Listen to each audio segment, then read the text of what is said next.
మొదటి సమూయేలు రాసిన పుస్తకం 2వ అధ్యాయం 27వ వచనం నుండి 30 వచనాల వరకు దేవుని యొక్క వాక్యాన్ని భయభక్తులతో చదువుకుందాం. మొదటి సమూయేలు రాసిన పుస్తకం 2వ అధ్యాయం 27వ వచనం నుండి. అంతటా దైవజనుడు ఒకడు ఏలి యొద్దకు వచ్చి ఇట్లా నేను యెహోవా నిన్ను గూర్చి సెలవిచ్చున్నదేమనగా, నీ పితరుని ఇంటి వారు ఐగుప్తు దేశమందు ఫరో ఇంటిలో ఉండగా నేను వారికి ప్రత్యక్షమైతిని. అతడు నా ముందర ఎఫోదును ధరించి నా బలిపీఠం మీద అర్పణములను ధూపములను అర్పించుటకై నాకు యాజకుడగినట్లు ఇజ్రాయేలు గోత్రంలో నుండి నేను అతన్ని ఏర్పరచుకొంటిని. ఇజ్రాయేలు అర్పించిన హోమ వస్తువులన్నిటినీ నీ పితరుని ఇంటి వారికి ఇచ్చితిని.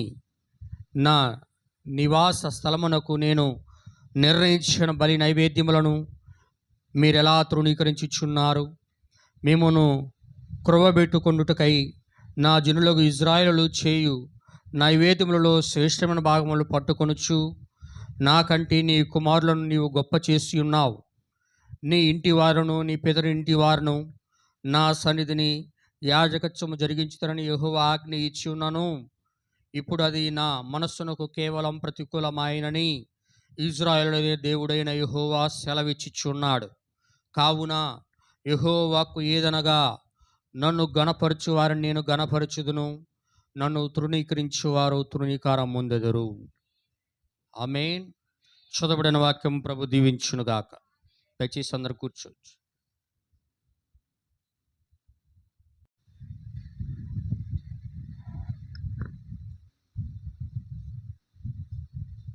దేవుణ్ణి త్రోసివేయి వారిని దేవుడు త్రోసివేయును.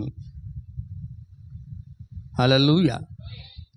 దేవుణ్ణి త్రోసివేయి వారిని చెప్పండి.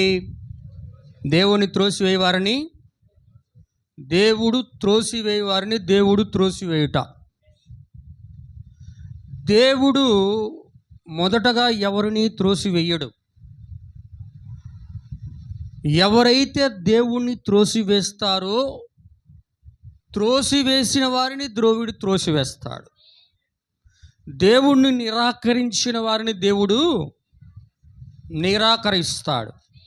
ఈ యొక్క అంశమును గురించి కొద్ది నిమిషాలు మనం ఒక 10 రోజుల క్రితం సహోదరుడి ఇంట్లో గృహ కూడికలు మనం అందరం కూడా విన్నాం. అయినను దాన్ని కంటిన్యూ భాగముగా మనము కొద్ది నిమిషాలు దేవుని యొక్క వాక్యాన్ని భయభక్తులతో విందాం. మొదటగా సంఘంగా కూడా దేవుని యొక్క పరిశుద్ధులందరికీ కూడా ప్రభువైన యేసుక్రీస్తు నామములో నా యొక్క శుభములు, హృదయపూర్వక వందనాలు తెలియజేస్తున్నాను. ఆమేన్. హల్లెలూయా. చూడండి నా ప్రియమైన సోదరి సోదరులారా, దేవుడు ఈజిప్ట్ దేశంలో ఉన్నటువంటి ఏలి యొక్క కుటుంబమును దేవుని యొక్క యాజకత్వమును చేయుటకు ఇజ్రాయేల్ దేశంలోనికి పిలిచి ఆయన దేవుని యొక్క యాజకత్వమును ఏలి కుటుంబమునకు అప్పగించాడు. ఫరో యొక్క దేశంలో ఉన్నప్పుడు, ఆ ఇంట్లో ఉన్నప్పుడు అంటే ఆ దేశంలో ఉన్నప్పుడు. హల్లెలూయా. కానీ ఏలికి యాజకత్వం అప్పగించినప్పుడు ఏలి యాజకత్వము చేస్తూ ఉండగా ఏలి యొక్క కుటుంబకులైనటువంటి హోఫ్నీ ఫినెహాస్ అయినటువంటి 2 యవనస్సులు దేవుని యొక్క యాజకత్వము ఒక క్రమముగాను ఒక పద్ధతిగాను దేవుని వాక్యానుసారముగాను ఆత్మానుసారముగాను చెయ్యవలసిన వారు దేవుని యొక్క పరిచర్యను సరిగా కొనసాగించలేకపోయారు. దేవుని యొక్క షిలోహులోనికి వస్తున్నటువంటి యవన స్త్రీలతోటి అసభ్యంగా ప్రవర్తిస్తూ ఉన్నారు. దేవునికి అర్పించే బలులను నైవేద్యములను దేవునికి అర్పించక ముందే వారు దానిని దేవునికి ఇవ్వవలసిన స్థానమును ఇవ్వకుండా మొదటగా వీరే దేవుని స్థానమునకు బదులుగా మొదటగా వీరే దాన్ని అనుభవిస్తూ ఉన్నారు. అందరు వింటున్నారా? దేవుడు ఎప్పుడైనా సరే బైబిల్ గ్రంథములో, ధర్మశాస్త్రంలో ఇజ్రాయేల్ ప్రజలకు ఆయన మోషే ద్వారా సీనాయి పర్వతములో వాక్యమును రాయిస్తూ, నీ దేవుడైన యెహోవాను నేనే, నేను తప్ప వేరొక దేవుడు నీకు ఉండరాదు, నీవే నాకు మొదటి స్థానమును ఇవ్వవలెనని ఆయన సంఘమునకు నేర్పించాడు. హల్లెలూయా. కానీ దేవునికి అర్పించవలసినటువంటి ఆ యొక్క నైవేద్యములను, దేవునికి అర్పించవలసినటువంటి ఆ యొక్క బలులను మొదటగా ఏలీ కుమారులుగా ఉన్న వీరు దేవునికి ఇవ్వాల్సిన స్థానాన్ని వీరు తీసుకొనుచు ఉన్నారు. కానీ ఏలీ ఆ విషయమును గురించి పెద్దగా పట్టించుకోలేదు. ఒక నమ్మకమైన కాపరిగా ఏలీ ఇక్కడ లేడు. ఒక నమ్మకమైన యాజకత్వము చేసే కుమారులుగా ఏలీ కుమారులు ఫీనెహాసు, హోఫ్నీలు లేరు. దేవుని పరిచర్యను సరిగా వారు జరిగించకుండా దేవునికే ద్రోహము చేసే కుమారులుగా అక్కడ ఉన్నారు. హల్లెలూయా. మీరు బైబిల్లో చూస్తున్న ప్రియమైన సోదరి సోదరులు అక్కడ అంటాడు, మనుష్యుడు మనుషుడికి పాపము చేసిన ఎడల దేవుడు వానికి తీర్పు తీర్చును, క్షమించును, గాని దేవునికే ద్రోహము చేసిన ఎడల ఆయన ఎవరితో చెప్పుకొను అన్నాడు. ఆమె ఇక్కడ దేవునికే ఆ యొక్క ఏలీ కుమారులు ద్రోహము చేయుచున్నారు. ద్రోహము చేయుచున్న ఏలీ కుమారులని దేవుడు కాపరిగా ఉన్నటువంటి ఆ ఏలీ ఏమాత్రమును దాన్ని పట్టించుకొనకుండా నిర్లక్ష్యము చేసిన వాడుగా ఉన్నాడు. ఒక బాధ్యత గల కాపరిగా లేడు, ఒక బాధ్యత గల ఒక తండ్రిగా కూడా అక్కడ లేడు. అందరూ వింటున్నారా? హల్లెలూయా. అందుకే దేవుడు ఏం చేస్తున్నాడంటే ఒక వ్యక్తిని, ఒక వర్తమానికుణ్ణి ఏలీ యొద్దకి పంపిస్తా ఉన్నాడు. హల్లెలూయా. ఏమంటున్నాడు 27వ వచనములో చదవండి. దైవజనుడు ఒకడు ఏలీ యొద్దకు వచ్చి,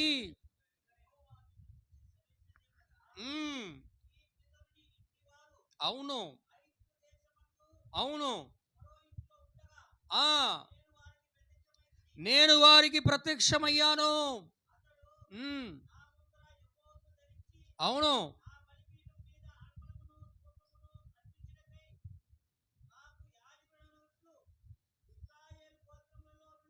అవును, ఏర్పరచుకుంటుని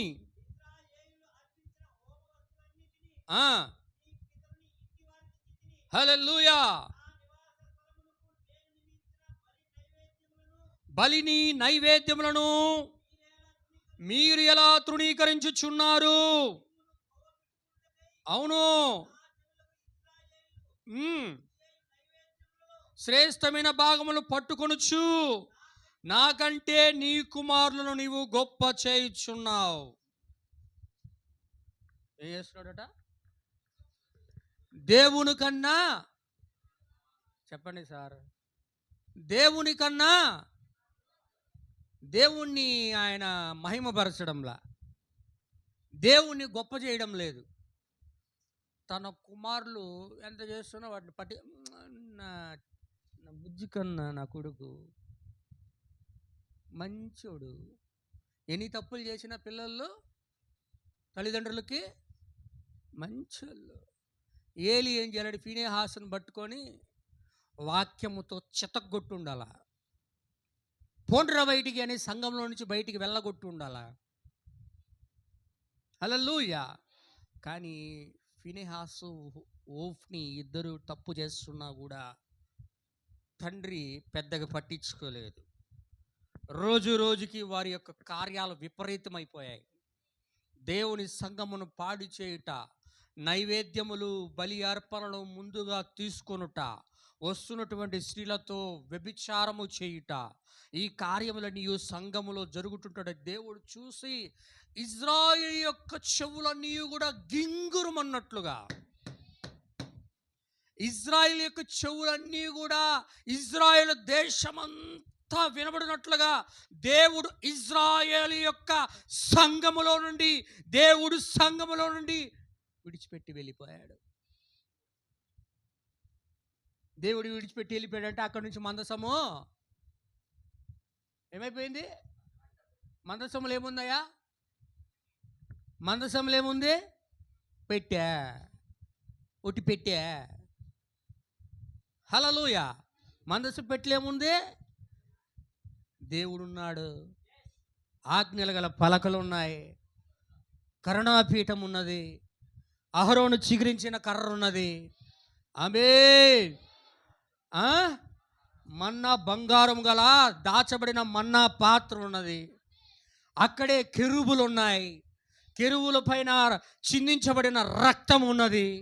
దాని వెనుక దేవుడు దాగి ఉన్నాడు. దేవుడు ఇజ్రాయేలును విడిచిపెట్టాడు, సంఘమును విడిచిపెట్టాడు. విడిచి వెళ్ళిపోయి ఎక్కడికి వెళ్ళిపోయాడు తెలుసా? ఫిలిష్తీయుల ఇంటికి వెళ్ళిపోయాడు. ఇంటికి వెళ్ళిపోయాడు. చూసారా ఎప్పుడన్నా? హల్లెలూయా. దేవుని యొక్క నామానికి మహిమ కలుగును గాక. దేవునికి స్తోత్రం. ఫిలిష్తీయుల ఇంటికి వెళ్ళిపోయాడు. అక్కడ ఉన్నాడు ఒక సహోదరుడు, ఆయన పేరు గుర్తురాలు నాకు. ఎప్పటి వరకు ఉన్నాడయా అంటే దావీదు వచ్చేంత వరకు ఉన్నాడు. దావీదుకే ఏమైందంట ఆ సంఘటన చూస్తే, మా దగ్గర ఉండవలసినటువంటి మందసం పెట్టే ఎవడో అన్యుల ఇంట్లో, ఫిలిష్తీయుల ఇంట్లో ఉన్నదేంద్రా, వాడి ఇంట్లో ఉండడం వల్ల వాడు బహుగా అభివృద్ధి పొందుతున్నాడే. వింటున్నారా? అర్థమవుతుందా? హల్లెలూయా. ఎక్కడి నుంచి ఎక్కడికి వెళ్ళిపోయింది? ఈజిప్ట్ దగ్గర నుండి అన్నిటి దగ్గరికి వెళ్ళిపోయింది. అన్నిటి దగ్గర నుండి మరలా ఇజ్రాయెల్ దేశానికి వస్తూ ఉంది. అలాగే మొదటి సంకాలంలో మొదట ఆ యొక్క మందసం ఎక్కడ ఉంది? ఇజ్రాయెల్ దేశంలోనే ఉంది. ఇజ్రాయెల్ దేశంలోనే ఉంది. ఇజ్రాయెల్ దాన్ని పట్టించుకోలేదు కాబట్టి ఎక్కడికి వచ్చింది? అన్నిల దగ్గరికి వచ్చింది. అనిలైనా మన దగ్గరికి వచ్చింది. మనం బహుగా ఆశీర్వదించడం చూసి మరలా పెట్టి మాకు కావాలని ఇజ్రాయెల్ కోరుకుంటున్నారు. దానికి సాదృశ్యంగా దేవుడు అక్కడ పెట్టాడు. ఆమేన్. దేవుని ఎక్కడ మనకి మహిమ కలుగును గాక.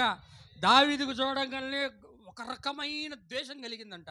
మీరు బైబిల్ చదవండి, రాజుల పుస్తకంలో కానీ ద్వితీయోపదేశ ఏదో పేరు ఉందండి, మంచి పేరు, ఏదో మంచి పేరు. ఆ పేరు, అతని పేరు, ఫిలిష్తీయుడి పేరు కూడా రాశాడు దేవుడు బైబిల్లో.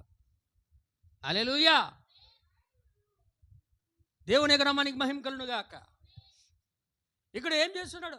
అక్కడ నుండి ఆ యొక్క మందసపు పెట్ట దేవుడు విడిచిపెట్టి అన్ని జనుల్లోకి వెళ్ళిపోయాడు. ఎప్పుడైతే వెళ్ళిపోయిందో ఆ దినమనే దేవుడు హెచ్చరించినను ఆ యొక్క ఏలీ పట్టించుకోలేదు, ఆ యొక్క కుమారులు పట్టించుకోలేదు, యాజకత్వం సరిగ్గా చేయలేదు, దేవుని కార్యం ఏది కూడా పట్టించుకోలేదు. కాబట్టి దేవుడిని తృణీకరించిన వారిని దేవుడు తృణీకరించి వారి మీదకి దేవుడు కీడును రప్పించాడు. వింటున్నారా?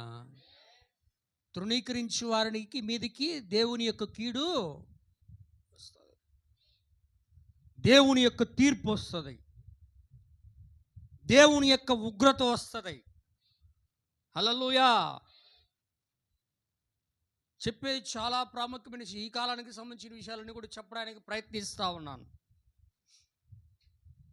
ఏలీ కాలంలో ఆ విధంగా జరిగితే, తృణీకరించబడిన వారందరూ కూడా తృణీకరించబడితే, త్రోసివేసిబడి కీడులోకి వెళ్ళిపోయి యాజకత్వం లేకుండా ఇక వేరే యొక్క కాలం వచ్చేసింది, రాజుల కాలం వచ్చేసింది. హల్లెలూయా. దేవునికి స్తోత్రం. దేవుడు ఇజ్రాయేల్ ప్రజలందరినీ కూడా బబులోనులో ఉన్నప్పుడు దేవుని యొక్క కనికరము, దేవుని యొక్క కృప వలన వారందరినీ కూడా బానిసలుగా దాసులుగా ఉన్న వారిని అందరినీ కూడా దేవుడు విడిపించి పాలుతేనెలు ప్రవహించే దేశంలోనికి తీసుకువస్తూ ఉంటే వారందరూ కూడా దేవుడితో వాగ్దానం చేశారు. ఎజ్రా, నెహెమియా, ఎస్తేరు, ఏమండి, ఇంకా ఎవరైతే ఉన్నారో వారందరూ కూడా దేవుడితో వాగ్దానం చేశారు. హల్లెలూయా. ఏమని చేశారంటే, ప్రభువా, మేము వెళ్ళి మరలా దేవుని యొక్క మందిరాన్ని మేము కడతాం. నీ యొక్క మందిరం పాడైపోయింది, దాన్ని మేము కడతాం, దాన్ని మేము బాగు చేస్తాం, ఆ మందిరం కొరకు మేమందరం కూడా కష్టపడతాం అని చెప్పి మాట ఇచ్చి వాగ్దాన దేశంలోకి రాగానే చేసిన వాగ్దానమును, దేవునికి ఇచ్చిన మాటను ఇజ్రాయేలు ప్రజలు పట్టించుకొనక విడిచిపెట్టి వారు ఏం చేస్తున్నారంటే తమ కొరకు ఇల్లు కట్టుకుంటున్నారట. సొరంబి ఇల్లు. హల్లెలూయా. ఏం చేస్తున్నారు? తమ కొరకు మంచి మంచి బంగ్లాలు కట్టుకుంటున్నారు. అందరు వినాలా? తమ కొరకు గొప్ప గొప్ప బంగ్లాలు కట్టుకుంటున్నారు, పొలాలు వేసుకుంటున్నారు, పైర్లు పండించుకుంటున్నారు, బాగా డబ్బులు సంపాదించుకుంటున్నారు, మంచిగా ఉద్యోగాలు చేసుకుంటా ఉన్నారు, సుఖంగా సంతోషంగా హ్యాపీగా ఉన్నారు. మందిరాన్ని కట్టడంలే. హల్లెలూయా. అలా ఉంటే దేవుడు చూసి 10 ఎకరాలు పొలం వేసు. 10 ఎకరాలు పొలం వేస్తే 10 ఎకరాలు వేసాను నేను, నాకు 10 బస్తాలు వేసా కాబట్టి నాకు 50 బస్తాలు వస్తాయి అనుకుంటా ఉన్నావు నువ్వు. హల్లెలూయా. అనుకోగానే నువ్వు 10 బస్తాలు వేస్తే 2 బస్తాలు వచ్చినాయి అంట. ఎన్ని వచ్చినాయి చెప్పు? ఎన్ని వచ్చినాయి? 2. ఏందిరా, 10 బస్తాలు వేస్తే మనకి కనీసం 100 రావాల్సింది, 2 వచ్చినాయి. బాగా కష్టపడుతున్నాడంట, ఉదయం నుంచి సాయంత్రం దాకా పోయి పనికి బాగా కష్టపడుతూ ఉన్నాడు. బాగా పని చేసి కష్టపడి సాయంత్రానికి 2000 తెచ్చుకున్నాడు. వస్తా ఉంటే ఇంటికి వచ్చేసరికి 100 రూపాయలు మిగిలినాయి అంట.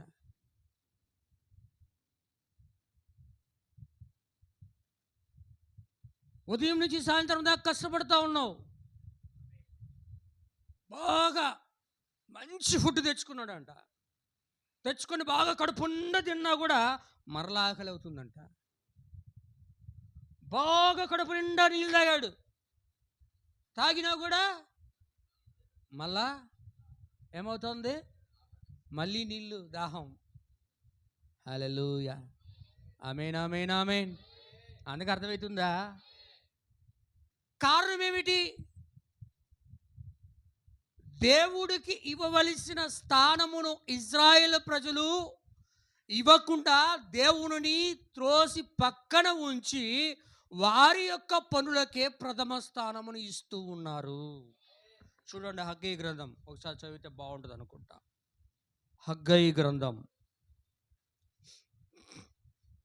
1వ అధ్యాయము 1 నుండి 11 వచనాలు చదవండి. అవును. హల్లెలూయా. ప్రవక్తకు హగ్గయి ద్వారా యూదా దేశము మీద అధికారియు, హల్లెలూయా, జెరుబ్బబెలుకునకును, అవును,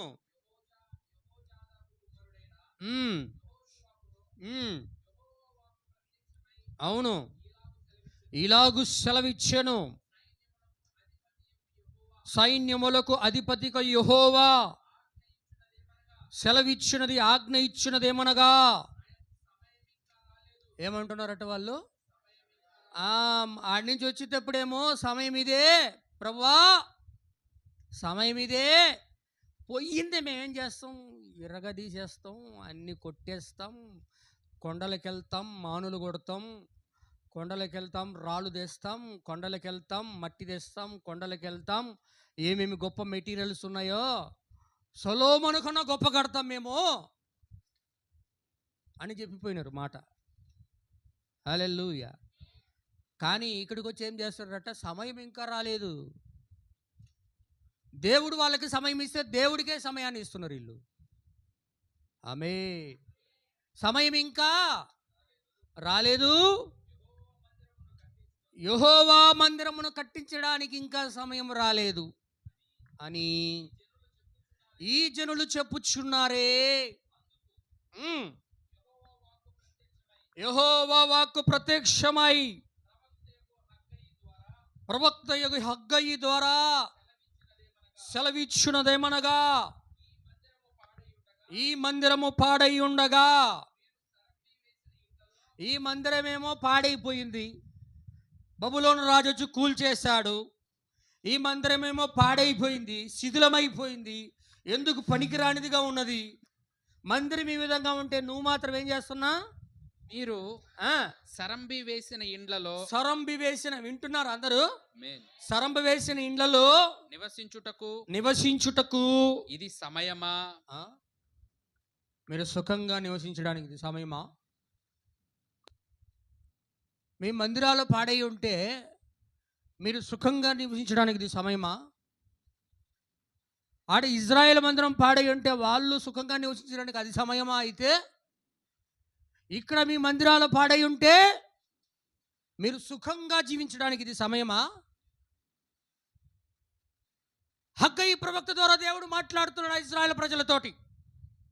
హగ్గయి ప్రవక్త ద్వారా మాట్లాడుతున్నాడు, ఈ కాల ప్రవక్త ద్వారా మాట్లాడుతున్నాడు దేవుడు ఈ కాలంలో ఆత్మ సంబంధమైన ఇజ్రాయేల్ ప్రజలతోటి. హల్లెలూయా. మీరు సుఖంగా జీవించడానికి ఇది సమయమా?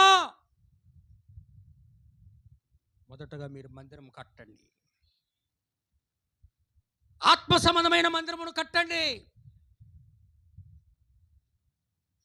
ఆ మందిరమును కడితే ఆ మందిరమును వాళ్ళు కూల్చేశారు. కానీ ఈరోజు మీరు ఆత్మ సంబంధమైన మందిరమును కట్టడానికి దేవుడు సహాయం చేస్తాడు. హల్లెలూయా. అలా చేయడానికి ఇది సమయమా?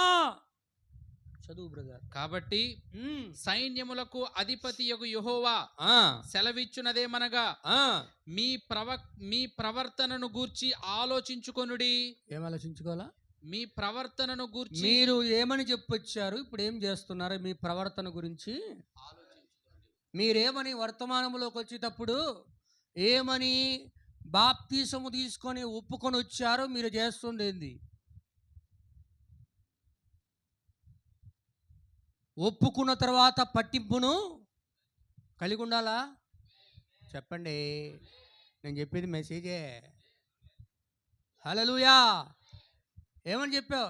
ప్రభువా, ఈరోజు నుంచి నేను నీకు నమ్మకంగా ఉంటా ప్రభువా, యేసుక్రీస్తు నామములో బాప్తీసం తీసుకుంటున్నా, నేను కరెక్ట్గా ఉండడానికి నాకు సహాయం చేయి ప్రభువా అని నీళ్ళల్లో మునిగి దేవునితో నువ్వు ఒప్పుకొని ప్రకృతి ఎదుటను, దేవదూతల ఎదుటను, సంఘము ఎదుటను, దేవుని ఎదుటను పట్టింపు కలిగి ఉంటానని నువ్వు మాట ఇచ్చావు. అక్కడ ఇజ్రాయేల్ ప్రజలు కూడా మందిరమును గురించి మాట ఇచ్చారు. హల్లెలూయా. వచ్చి వాళ్ళు ఏం చేశారు? నిర్లక్ష్య వైఖరి, సోమరితనం, సుఖ సంబంధమైన జీవితం ఇజ్రాయేల్ ప్రజలు జీవిస్తున్నారు. ఈరోజు కూడా సంఘం ఏం చేస్తూ ఉంది? ఒప్పుకున్న తర్వాత పట్టింపును కలిగి లేకుండా నిర్లక్ష్య వైఖరి, సోమరితనంగా ఉండడం, నిష్ఫలులుగా ఉండడం, వాక్యము కొరకు జీవించాలనే దాహము, ఆకలి కలిగి లేకపోవడం, నిద్రమత్తులుగా ఉండడం దేవుడు చూస్తూ ఉన్నాడు. హల్లెలూయా. అందుకే అంటున్నాడు, ఏమన్నాడు అక్కడ? మీ ప్రవర్తనను గూర్చి మీ ప్రవర్తనను గూర్చి. అందరూ వింటున్నారా? చెప్తున్నది మన గురించే. మీ ప్రవర్తనను గురించి ఆలోచించుకొనుడి. మీ ప్రవర్తన గురించి మీరు ఆలోచించుకోండి. ఎవరికి వారు. ఇజ్రాయెల్ ప్రజలైనా మీరు మీ ప్రవర్తన గురించి ఆలోచించుకోండి. మీరు ఆత్మ సంబంధమైన ఇజ్రాయెల్ చెప్పుకుంటున్న వారు, వర్తమానం అని చెప్పుకుంటున్న వాళ్ళు, వాక్యములో ఉన్నామని చెప్పుకుంటున్న వాళ్ళు, మిమ్మల్ని గురించి మీరు ఆలోచించుకోండి. నేను ఎలా ఉన్నా,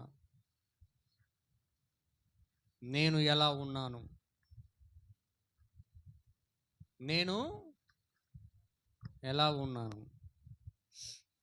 నేను ఎలా జీవిస్తున్నాను, దేవునికి మాట ఇచ్చినాక మాట వలె నేను జీవిస్తున్నానా, సువార్తకు తగినట్లుగా నా జీవితం ఉన్నదా, వాక్య సంబంధమైన జీవితం నాకు ఉన్నదా, నేను వాక్యమునకు లోబడుతున్నానా, దేవునికి లోబడుతున్నానా, దేవుని చెప్పిన మాటలకి నేను లోబడతా ఉన్నానా? హల్లెలూయా. చదవండి బ్రదర్. తర్వాత మీరు విస్తారముగా విత్తినను. అందుకే వాళ్ళు సరిగా లేరట, వాళ్ళ ప్రవర్తన సరిగా లేదు. అందుకే వాళ్ళు ఏం చేస్తారట, విస్తారముగా విత్తారు. మీకు కొంచెమే పండెను. అది కారణం ఏంది? వాళ్ళ ప్రవర్తనే దానికి కారణం. వాళ్ళ ప్రవర్తనే దానికి కారణం. మీరు విస్తారముగా విత్తారు, మీకు కొంచెమే పండెను. మీకు కొద్దిగా పండింది. మీకు కొద్దిగా పండింది. దేవుడు విస్తారంగా ఇచ్చాడు వాక్యాన్ని, కానీ మీ ఫలాలు మాత్రం కొద్దిగానే కనపడుతున్నాయి, కొద్దిగానే కనపడుతున్నాయి. పరిపక్వత రావడం లేదు, పరిపక్వతలకు రావడం లేదు. ఈ సంఘం వాక్యంలో అభివృద్ధి పొందడం లేదు. చాలామంది, కొంతమంది తప్ప పరిపూర్ణతలకు రాలేకపోతున్నారు. కారణం ఏంటంటే నిర్లక్ష్యం. దేవుని వాక్యం అంటే నిర్లక్ష్యం, దేవుడు అంటే నిర్లక్ష్యం. దేవునికి ప్రథమ స్థానమును ఇవ్వలేకపోవడంలో నిర్లక్ష్యం.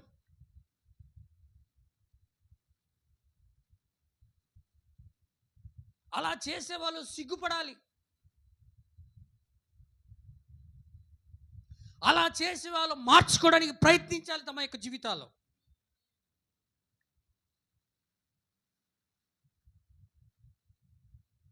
హల్లెలూయా. అర్థమవుతున్నదా? అటువంటి జీవితాన్ని దేవుడు ఇష్టపడ్డు. అటువంటి జీవన శైలిని దేవుడు ఇష్టపడాడు. దేవునికి ఇక్కడ కోపం వస్తూ ఉంది ఇజ్రాయెల్ ప్రజలను చూసి. ఎందుకు మీరు ఈ విధంగా ఉన్నారు? మీరు ఆ విధంగా ఉండడం వల్ల, మీ ప్రవర్తన వల్ల మీకు ఏమవుతా ఉన్నది? మీరు విస్తారంగా ఇచ్చారు, మీకు కొంచెమే పండింది. మీరు భోజనము చేయుచున్నను.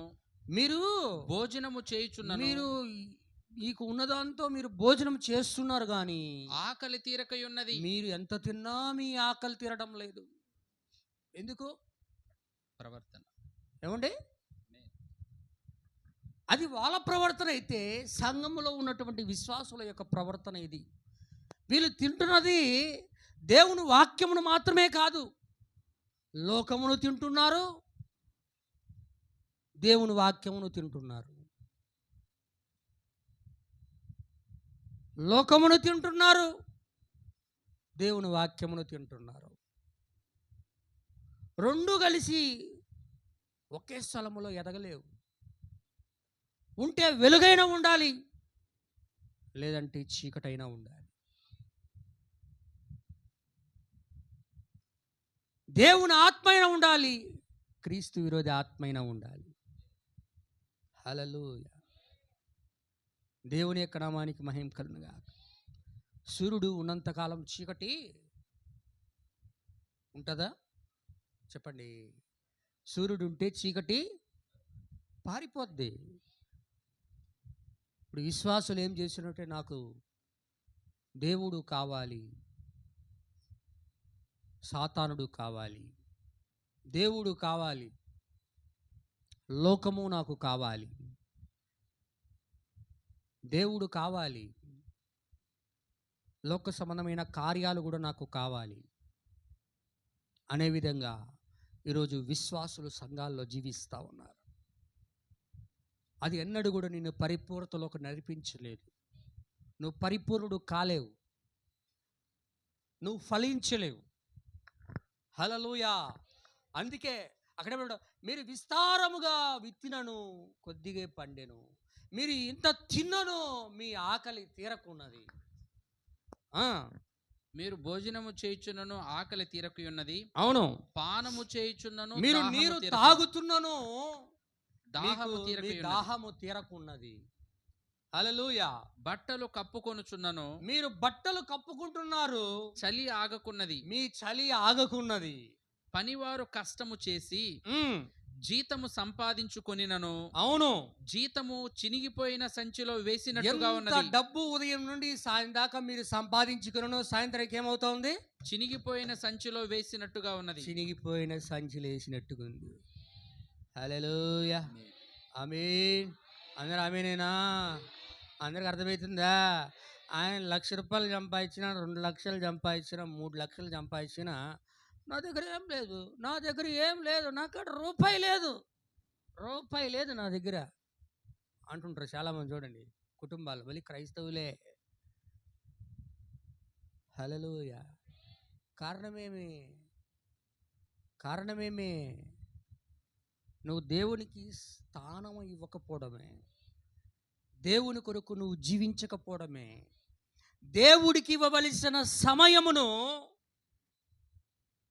నువ్వు దేని కొరకే ఉపయోగిస్తున్నావు. దేవుడికి ఇవ్వాల్సిన స్థానమును నువ్వు ఎవరికో ఇస్తున్నావు. దేవుణ్ణి మహింపరచవలసిన కాలములో మరి ఎవరో మహిమ కొరకు వాడుతూ ఉన్నావు. హల్లెలూయా. అందుకే వాళ్ళు ఎంత తిన్నా వాళ్ళ ఆకలి తీరడంలా, ఎంత తాగినా వాళ్ళ దాహం తీరడంలా, ఎంత విత్తినా వాళ్ళకి పంట రావడంలే. ఉదయం నుంచి సాయంత్రం కష్టపడినా కూడా వాళ్ళకి వచ్చింది ఏమవుతుందంట?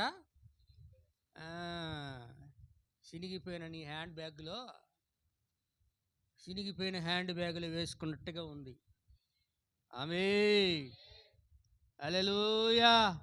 ఇదంతా కూడా ఇజ్రాయేలుతో మాట్లాడుతున్నాడండి. భౌతిక సంబంధమైన ఇజ్రాయేలుకు జరిగింది, ఈరోజు ఆత్మ సంబంధమైన ఇజ్రాయేలుకు కూడా జరుగుచూ ఉన్నది. నీవు గాని నీ మందిరమును సరిగా కట్టకపోతే, దేవుడికి ఇవ్వవలసిన సమయమును నువ్వు ఇవ్వకపోతే, దేవుడు సమయాన్ని నువ్వు దొంగిలిస్తే, దేవుడికి ఇవ్వాల్సిన స్థానాన్ని నువ్వు దేవునికి ఇవ్వకపోతే, నీ ఇష్టానుసారంగా నీవు జీవిస్తూ నాకు ఏమి మిగలలేదు అంటే దేవుడు ఇదే చూపిస్తాడు, ఇదే చూపిస్తాడు దేవుడు. హల్లెలూయా. అందుకు అర్థమవుతుందా? దేవుని యొక్క నామానికి మహిమ కలుగును గాక. ఇలా దేవుడు హెచ్చరించినాక ఇజ్రాయెల్ ప్రజలందరూ కూడా హగ్గయి ప్రవక్త హెచ్చరించాడు. హగ్గయి ప్రవక్త హెచ్చరించిన తర్వాత ఇజ్రాయెల్ అందరూ కూడా సమాజంగా కూడుకున్నారు. సమాజంగా కూడుకొని, ప్రభువా మేమందరము కూడా నీతో చెప్పిన మాటను మేము నెరవేర్చకుండా, నీకు మందిరము కట్టి నీ నామాన్ని మేము గణపరచకుండా మమ్మల్ని మేమే గణపరచుకున్నాం ప్రభువా. హల్లెలూయా. అందుకని మేము ఏం చేయాలనుకుంటున్నామంటే, మా యొక్క ఘనతను మేము తీసివేసుకొని, మమ్మల్ని మేము తగ్గించుకొని, మా మనసులు మేము మార్చుకొని, మా హృదయాలు మేము మార్చుకొని నిన్ను గణపరచడానికి, మహింపరచడానికి మందిరం కడతాము. చదవండి, కింద ఎక్కడుంది చూడండి బ్రదర్, అది దయచేసి త్వరగా. దేవుని యొక్క అతి పరిశుద్ధ నామానికి మహిమ కలుగును గాక. 9 నుంచి చదవండి, 9 నుంచి అనుకుంటా. హగ్గయి 1వ అధ్యాయము.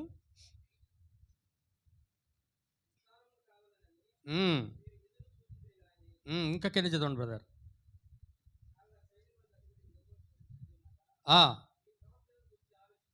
ఇంకా కింద చదవండి బ్రదర్. ఇప్పుడు అంటున్నాడు చూడ, మీరు పర్వతములెక్కి మీరు ఈ మందిరమును కట్టించిన ఎడల నేను ఆ మందిరమునందు సంతోషించి నన్ను గణపరచుకొందును. హల్లెలూయా. మీరేం చేయాలా? మీరేం చేయాలా? ఇజ్రాయేలు ప్రజలందరూ కూడా సమాజముగా కూడి పర్వతమునకు వెళ్ళి మందిరము కొరకు ఏమి అవసరత ఉన్నదో అవన్నీ కూడా తీసుకుని వచ్చి నా కొరకు మీరు ఒక మందిరము కట్టినట్లయితే ఆ మందిరమును చూసి నేను సంతోషించి నన్ను నేను గణపరచుకున్నాను. ఏలీ కాలంలో ఏమన్నాడు? నన్ను గణపరచు వారిని నేను గణపరచెదను, నన్ను తృణీకరించి వారిని నేను తృణీకారం పొందెదరు. ఇక్కడ గణపరచడానికి దేవుడు కోరుకున్నప్పుడు ఇజ్రాయేలు ఇక్కడ మార్పు పొందారు, కానీ ఏలీ కుమారులు అక్కడ పొందలేదు. హల్లెలూయా. కానీ ఇక్కడ ఈ కాలంలో ఉన్నటువంటి ఇజ్రాయేల్ ప్రజలు మార్పు పొంది దేవుని కొరకై మందిరం కట్టడానికి పర్వతములను ఎక్కి అనేక సామాగ్రిని తీసుకొచ్చి దేవుని యొక్క మందిరాన్ని కట్టినప్పుడు దేవుడు ఆ మందిరమును చూసి దేవుడు గణపరచబడ్డాడు. ఆమేన్. హల్లెలూయా. దేవుని యొక్క నామానికి మహిమ కలుగును గాక. దీనికన్నా ముందు ఒక సంఘటన జరిగింది. జఫన్యా అనబడే ఒక ప్రవక్త ఉన్నాడు. జఫన్యా అనబడే ఒక ప్రవక్తలలో ఒక ప్రవక్త. ఆయన ఒక చిన్న ప్రవక్త అంటే తక్కువ కాలం ఉన్న ప్రవక్త అని అర్థం.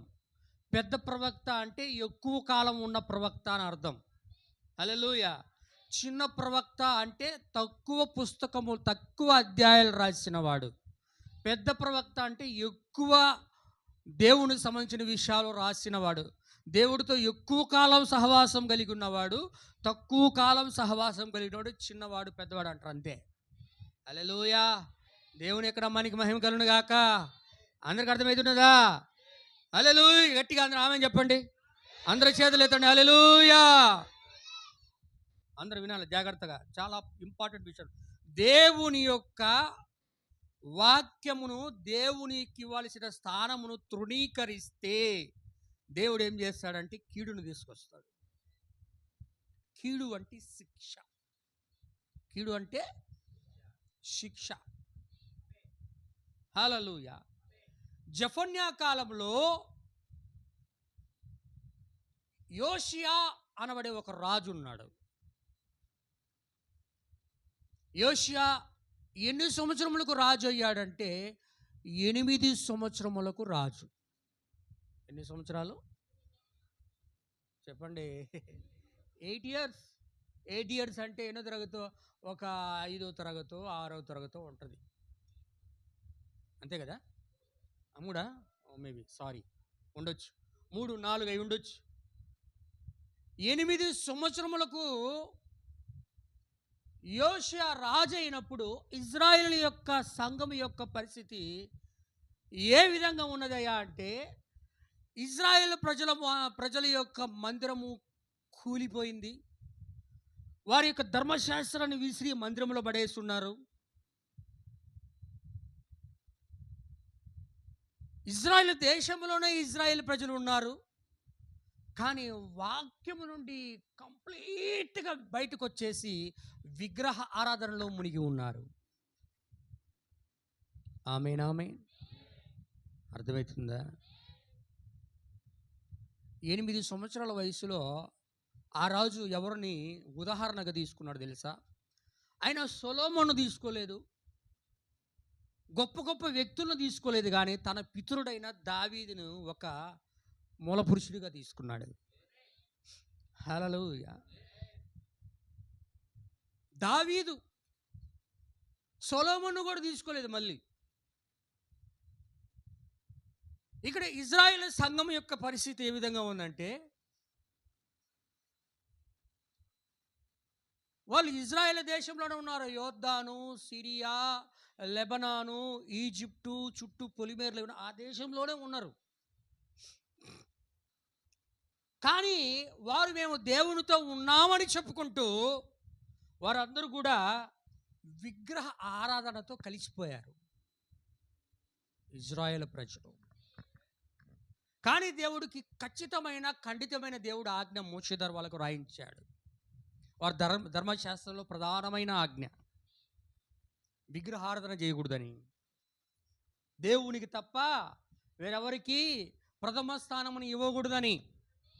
ఆమేన్, హల్లెలూయా. అలా ఉన్నను వారు అనుకుంటున్నారు మేము దేవుని వాక్యంలో ఉన్నామని. ఆ ఇజ్రాయేల్ ప్రజల్ని 8 సంవత్సరాల వయస్సులో ఉన్నటువంటి ఆ యొక్క యోషియా రాజు చూసినప్పుడు ఎంతో బాధపడ్డాడట. ఎంతో బాధపడ్డాడు, ఏడ్చాడు. 8 సంవత్సరాల వయసులో, 8 సంవత్సరాల వయసులో కూడా ప్రత్యక్షత వస్తుందా? 8 సంవత్సరాల వయసులో దేవుని కొరకు జీవించాలనే ఆలోచన ఉంటుందా? చెప్పండి. యేసుకు లేదా? ప్రభువైన యేసుక్రీస్తుకు లేదా? బాలుడైన సమూయేలుకు లేదా? హల్లెలూయా. దేవుని యొక్క అనేక మంది ప్రవక్తలకు లేదా? హల్లెలూయా. దేవుని యొక్క నామానికి మహిమ కలుగును గాక. ఏడ్చాడు. ఆ కాలంలో ఉన్నటువంటి జఫన్యా ప్రవక్త, యోషియా ఇద్దరు కలిసి మాట్లాడుకున్నారు. 8 సంవత్సరాల వయసు నుండి 13 సంవత్సరాల వయసు వచ్చేవరకు యోషియా అనుకుంటున్నాడు, నేను దావీదు వంటి రాజ్యమును మరలా ఇజ్రాయేలు దేశంలో స్థాపించాలి. దీనికన్నా ముందు ఒక సంఘటన చెప్పాలా. యోషియా ఉన్న కాలంలో మందిరము కూలిపోయి ఉన్నది. ధర్మశాస్త్ర గ్రంథం పాడైపోయిన దేవాలయంలో పడిపోయి ఉన్నది. ప్రజలందరూ కూడా విగ్రహారాధన వైపు తిరుగుతూ ఉన్నారు. దేవుడు ఉన్నాడు మాకని చెప్పుకుంటూ విగ్రహారాధన చేస్తూ ఉన్నారు. హల్లెలూయా. అందుకంటారు ప్రవక్త ఏమంటారు తెలుసా? అందుకు దీనికన్నా ముందు వారు ఆ స్థితికి రావడానికి గల కారణం ఏంటంటే, దావీదు కాలము తర్వాత వచ్చినటువంటి సొలొమోను పరస్త్రీల యొక్క మోహములో పడి పరస్త్రీలను మోహించి తాను చేసుకున్న అన్య స్త్రీల నిమిత్తము యెరూషలేముకు ఎదురుగా ఉన్నటువంటి కొండలలో దేవాలయాలు కట్టించాడు. యెరూషలేముకి ఎదురుగా ఉంటాయి కొండలు, చుట్టూ కొండల యెరూషలేముకి. వింటున్నారా? తూర్పు వైపు భాగంలో ఉన్నటువంటి కొండల్లో ఆ స్త్రీల కొరకు ఏం చేశాడు? దేవతల యొక్క మందిరాలు కట్టించాడు. హల్లెలూయా. ఇక్కడ దేవుడు ఉన్నాడు, దేవునికి ఎదురుగా సమానంగా మహోన్నతునికి ఎదురుగా వాడు కూడా ఉన్నాడు, పూజించబడతా ఉన్నాడు. దాన్ని పూజిస్తున్నది ఇజ్రాయిలీలే, ఈయనని పూజిస్తున్నది ఇజ్రాయిల్. వింటున్నారా? హల్లెలూయా. అందరికి అర్థమవుతుందా? ఎదురుగున్నోళ్ళు సొలొమోను వెళ్ళిపోగానే ఇజ్రాయిల్ దేశంలోనికి వచ్చారు. ఎక్కడికి వచ్చారు? దేశంలోకి వచ్చేసారు. ఎక్కడ? బెతేలు, ఎఫ్రాయిము దగ్గరికి. వింటున్నారా? సాతానుగాడు ఎలా స్థానములు మారుతూ సంఘములోకి వస్తున్నాడో మీరు పట్టుకోవాలా. మొదటగా ఎదురుగున్న కొండల్లో ఉన్నాడు. సొలొమోను వెళ్ళిపోగానే చిన్నగా దేశంలోకి వచ్చాడు. హల్లెలూయా. బెతేలు ఎఫ్రాయింలో వచ్చి క్షమించండి వచ్చి అక్కడ ఇజ్రాయేల్ ప్రజల చేత ఎవరు కూడా యెరూషలేములోకి వెళ్ళనీయకుండా అక్కడ ఆరాధించబడతా ఉన్నాడు. ఇప్పుడు దేశంలోనే 2 దేవుళ్ళు అయిపోయారు.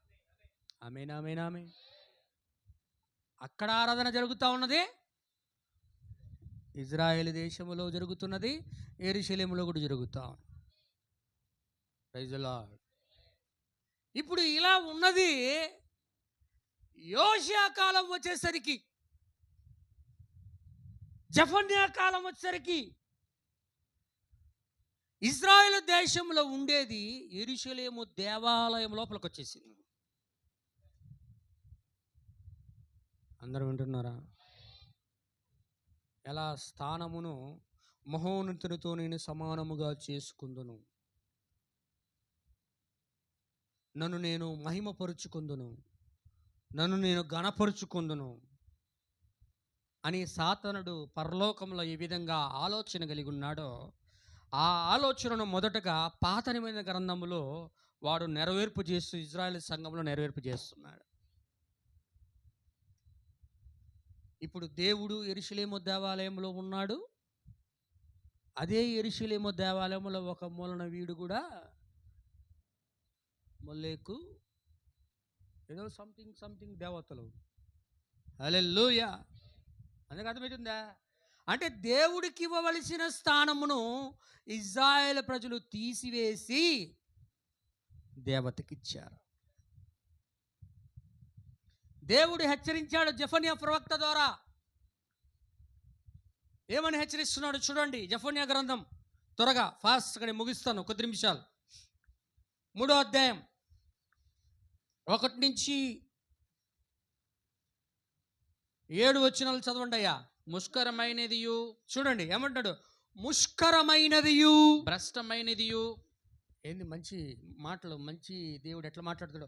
ముష్కరమైనదియు, భ్రష్టమైనదియు, భ్రష్టమైనదియు, అన్యాయము చేయనదియు నగు, అన్యాయము చేయునదునైనా పట్టణమునకు శ్రమ, పట్టణమునకు శ్రమ. అది దేవుని మాట ఆలకించదు. ఏం చేస్తుందట సంఘం? దేవుని మాట ఆలకించదు. అది అది అంటే ఎవరంటే ఇజ్రాయెల్ సంఘం. వింటున్నారా? అది అంటే ఇజ్రాయెల్ సంఘం. హల్లెలూయా. ముష్కరమైనది, భ్రష్టమైనది, అన్యాయము చేయనిది, అన్యాయము దేవుడికే అన్యాయము చేయనిది, పట్టణమునకు శ్రమ, పట్టణమునకు శ్రమ. పట్టణానికి ఏందంట? శ్రమ. అంటే జెఫన్యా ప్రవక్త వాళ్ళని హెచ్చరించినా కూడా వాళ్ళు పట్టించుకోలే. ఇర్మియా ప్రవక్త వాళ్ళని వాళ్ళ గురించి హెచ్చరించినా కూడా వాళ్ళు పట్టించుకోలేదు. ఎంతమంది ప్రవక్తలు మాట్లాడినా హెచ్చరించినా వాళ్ళు పట్టించుకోలేదు. ఇశ్రాయేలు సంఘం పట్టించుకోలేదు. దేవుణ్ణి త్రోసివేసింది, ఆయన వాక్యాన్ని త్రోసివేసింది, ఆయన యొక్క స్థానాన్ని తీసివేసింది. వాక్యానికి లోబడ్డం లేదు. సంఘం భ్రష్టమైనదిగా అయిపోయింది. అందుకే దేవుడు ఏమంటున్నాడు, ముష్కరమైనది, భ్రష్టమైనది, దేవుని వాక్యమునకు లోబడినదైనటువంటి అన్యాయము చేయనటువంటి పట్టణమునకు శ్రమ, పట్టణమైనటువంటి ఇజ్రాయేలు దేశమైనటువంటి యెరూషలేమునకు శ్రమ. ఆమేన్. హల్లెలూయా. అందరూ వింటున్నారా? ఆమేన్. రెండున్నాయి సంఘంలో. దేవుడికి ఇవ్వాల్సిన స్థానమును ఎప్పుడైతే వాళ్ళు తీసివేసి వేరే వరకు స్థానం ఇచ్చారో, దేవుడు నడుచుకుంటూ బయటికి వెళ్ళిపోయాడు. ఈరోజు లవోదికీయ సంఘం యొక్క పరిస్థితి కూడా అదే. లవోదికీయ సంఘంలో ఉన్న సంఘ సభ్యులు, విశ్వాసులు దేవునికి ఇవ్వాల్సిన స్థానమును ఇవ్వకుండా వేరొక దానికి స్థానం ఇచ్చినట్లయితే దేవుడు సంఘం వెలుపట ఉంటాడు. అందుకే సంఘం వెలుపట ఉండి ఆయన తలుపు తట్టుచున్నాడు. అందుకే దానికి శ్రమ అన్నాడు బైబిల్లో. నా మాట విని, నా స్వరం విని ఎవరైతే నా ఎదుకు వస్తారో నేను వాడును కలిసి ఇద్దరం భోజనం చేస్తాం. హల్లెలూయా. ఒకవేళ వినకపోతే నేను నిన్ను శ్రమల పడకప్పగిస్తానన్నాడు. ఇక్కడ కూడా శ్రమ గురించే మాట్లాడుతూ ఉన్నాడు. ఆమె ఏ లవోదికీయ సంఘం అంటే పుత్తూరు పట్టణానికే కాదండి అయ్యా. శ్రమ అంటే పుత్తూరు పట్టణానికి కాదు, ప్రపంచానికే లవోదికీయ సంఘకాలానికి, ప్రపంచానికే శ్రమ. హల్లెలూయా. దేవుడికి స్థానం ఇవ్వని ప్రతి ఒక్కరికి శ్రమ. దేవునికి మొదటి స్థానం ఇవ్వని వారికి శ్రమ. అందుకే ఇక్కడ ఏమంటున్నాడు చదవండి బ్రదర్.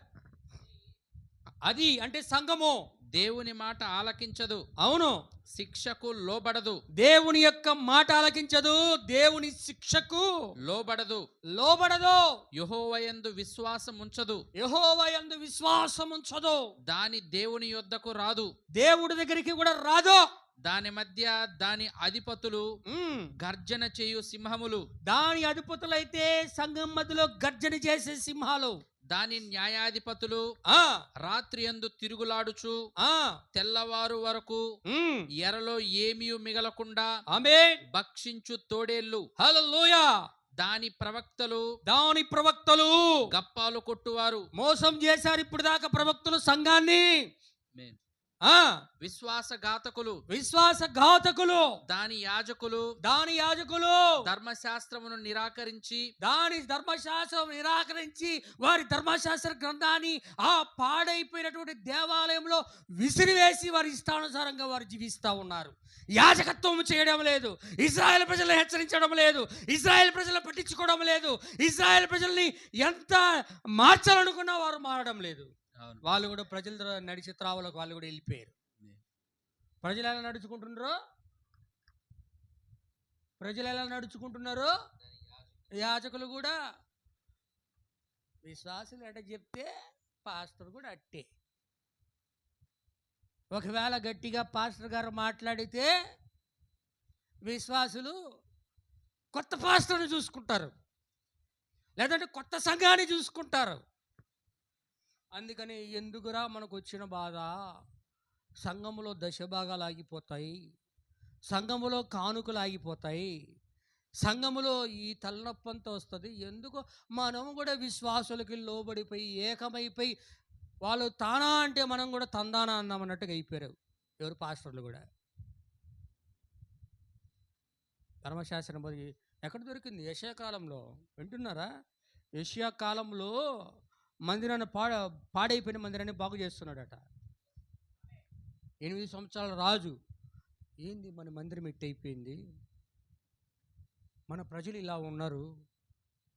దావీదు కాలంలో ఎంత గొప్పగా దేవుని కొరకు ఈ యొక్క దేశం ఉందని మన పితరులు చెప్పారే, మన దేశం ఎందుకు, మన సంఘం ఎందుకు, మన చర్చి ఎందుకు ఈ విధంగా కూలిపోయింది? మన యాజకులు ఏంది ప్రజల్లాగా తిరుగుతున్నారు, యాజకత్వం చేయడం లేదు, లేవి లేని వాళ్ళు పనులు చేయడం లేదు, మందిరం ఏంది ఇట్లా చెడిపోయి ఉన్నది, అసలు ధర్మశాస్త్ర గ్రంథం ఏంది కనపడడం లేదు అని యోషియా రాజు కాలంలో వెతికితే, మందిరం బాగు చేద్దామని వెతికితే మందిరం వెతుకుతా ఉంటే లోపల పడిపోయిందంట ధర్మశాస్త్ర గ్రంథం.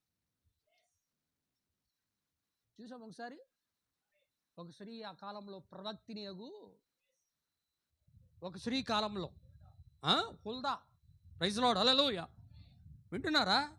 ఆ యోషియా రాజు కాలంలోనే జఫన్య ప్రవక్త కూడా ఉన్నాడు.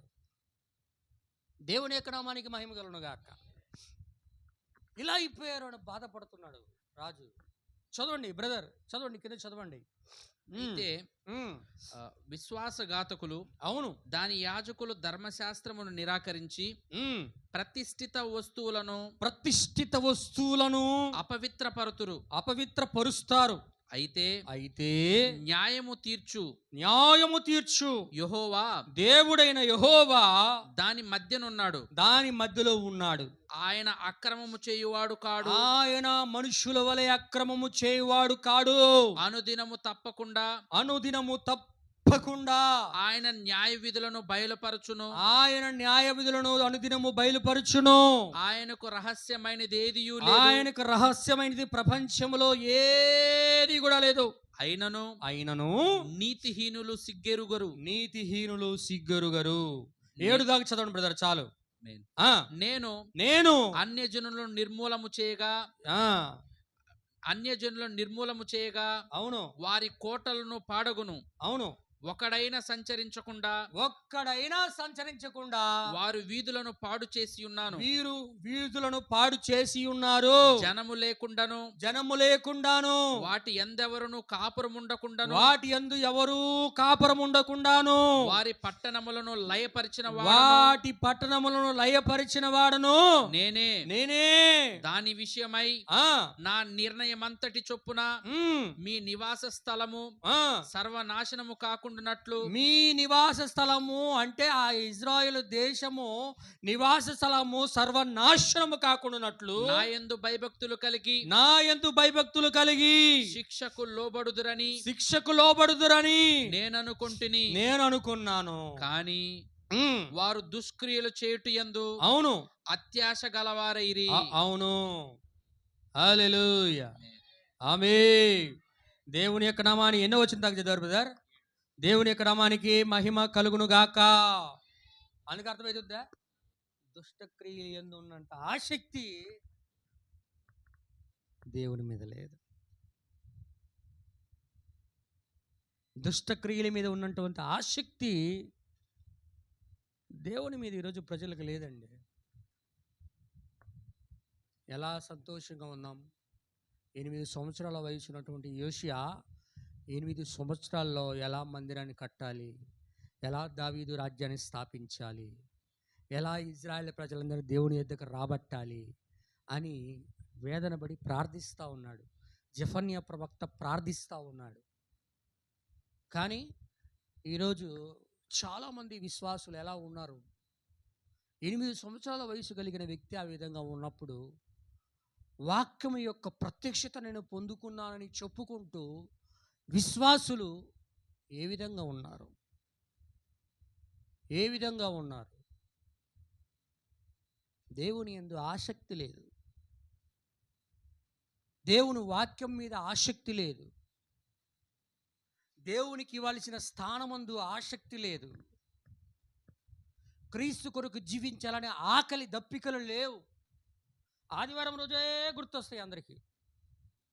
ఫంక్షన్లో ఆదివారం రోజే గుర్తొస్తుంది అందరికీ. పెళ్ళిళ్ళు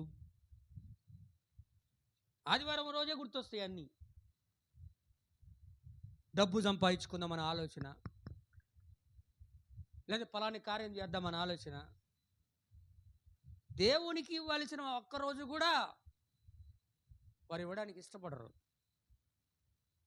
హల్లెలూయా. దేవునికి నీవు ప్రథమ స్థానమును ఇవ్వవలెను. నువ్వు దేవునికి ప్రథమ స్థానమును ఇవ్వకుండా ఏదైనా పనికి నువ్వు ప్రథమ స్థానమును ఇస్తున్నావంటే దేవుని నీవు త్రోసివేస్తున్నావు. దేవుని నువ్వు త్రోసివేస్తే దేవుడు నిన్ను కూడా త్రోసివేయము. దేవుడు ఎవరిని కూడా మొదటకు త్రోసివేయడు. నువ్వు తోసేస్తే నన్ను తోసేస్తాడు. ఎవరిని ఎల్లగొట్టడు. నువ్వు వెళ్ళిపోతేనే ఆయన సైలెంట్గా ఉంటాడు. ఎవరిని పారదోలడు ఆయన. ఒకప్పుడు పారదోలాడు, ఈరోజు రమ్మని పిలుస్తున్నాడు ఆయన. ఆమేన్. అందరికి అర్థమవుతున్నదా? కాబట్టి నా ప్రియమైన సోదరి సోదరు, లవోదికీయ సంఘకాలం అంటే మనం కాదులే. ఎవరైతే దేవునికి స్థానం ఇవ్వలేదో వారు ఇంకా లవోదికీయ స్థానంలోనే ఉన్నారు. ఎవరికైతే ప్రథమ స్థానము దేవుడికి ఇవ్వలేదో వారు లవోదికీయ సంఘ కాలంలోనే ఉన్నారు. ప్రవక్త చెప్తాడు ఒక మెసేజ్. 8 గంటలకు ప్రార్థన అంటే 6 గంటలకే సిద్ధపడి వచ్చి 2 గంటల ముందు నిలబడుకొని ఉంటారు సంఘంలో. ఎప్పుడు చర్చి యొక్క ద్వారములు తెరుస్తారా అని. ఈరోజు విశ్వాసులు ఎట్టున్నారు? 10:30కి ప్రేయర్ అంటే కనీసం అరగంట ముందు కాదు, కానీ గంట తర్వాత వస్తారు. చీఫ్ గెస్ట్లు, వెరీ వెరీ వెరీ విఐపీలు, గొప్ప గొప్ప వాళ్ళందరూ. దేవుడికి వాళ్ళు స్థానం ఇవ్వడం కాదు, దేవుడు వాళ్ళకి స్థానం ఇవ్వాల్సిన పరిస్థితి ఏర్పడింది సంఘాల్లో. ఈరోజు సంఘంలో విశ్వాసం లేకపోవడానికి గల కారణం ఏమిటి అంటే, చుట్టుపక్కల ఉన్న సంఘాల్లో విశ్వాసులను చూసి, సంఘములో విశ్వాసులను చూసి వారు సంఘంలోనికి వస్తున్నారు కానీ వాక్యాన్ని వెంబడించడం లేదు.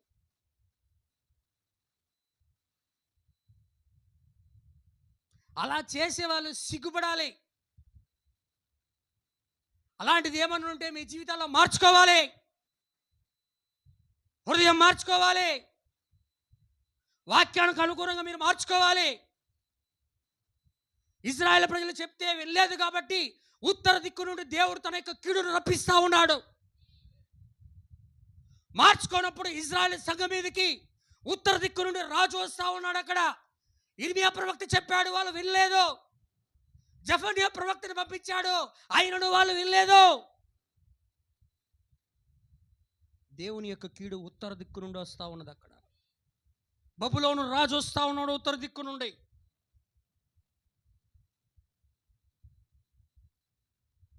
యెరూషలేములోనికి ప్రవేశిస్తా ఉన్నాడు. యెరూషలేమును నాశనం చేయడానికి, ఇజ్రాయెల్ దేశమును నాశనం చేయడానికి. ఈ దినమును కూడా ఉత్తర దిక్కు నుండి రాజు రాబోతూ ఉన్నాడు, ప్రపంచాన్ని నాశనం చేయడానికి. ఉత్తర దిక్కు నుండి వచ్చిన కీడుని లవోదిక సంఘకాలంలో watch Russia watch Russia watch Russia అంటున్నాడు ఆయన. అందరూ అనుకుంటారు ఏమని, రష్యా కళ్ళెర్ర చేసేరంట, మూడో ప్రపంచ యుద్ధం అంట.